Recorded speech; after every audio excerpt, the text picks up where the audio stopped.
Pending డిఏలు వెంటనే విడుదల చేయాల్సిందే.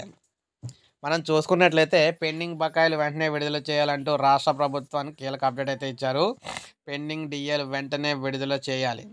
రాష్ట్ర ప్రభుత్వం సంక్రాంతి కానుకగా పెండింగ్ డిఏలు 30% మధ్యంతర వృత్తిని ప్రకటించాలని మనకి స్కూల్ టీచర్స్ అసోసియేషన్ అధ్యక్ష ప్రధాన కార్యదర్శులు కాడిశెట్టి శ్రీనివాసులు, తమ్మినాన చందనరావు శుక్రవారం ఒక ప్రకటనలో విడుదల చేశారు.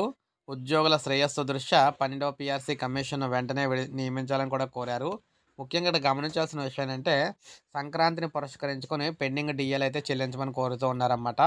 దాంతోపాటు 30% మధ్యంతర వృత్తిని ఐఆర్ని అయితే ఇవ్వాలని చెప్పేసి కోరుతూ ఉన్నారన్నమాట. మొత్తంగాన ఆంధ్రప్రదేశ్ ప్రభుత్వం వచ్చి ఇన్ని రోజులైనప్పటికీ కూడా ఉద్యోగులకు సంబంధించి ఒక మంచి కార్యం కూడా అయితే చేయలేదు. అందువల్ల వారు ఏమంటున్నారంటే కొత్త సంక్రాంతితో ఉద్యోగులకు శుభం అయితే కలిగే విధంగా శుభవార్త చెప్పే విధంగా డిఏలు అయితే విడుదల చేయండి అని చెప్పేసి కోరుతూ ఉన్నారన్నమాట.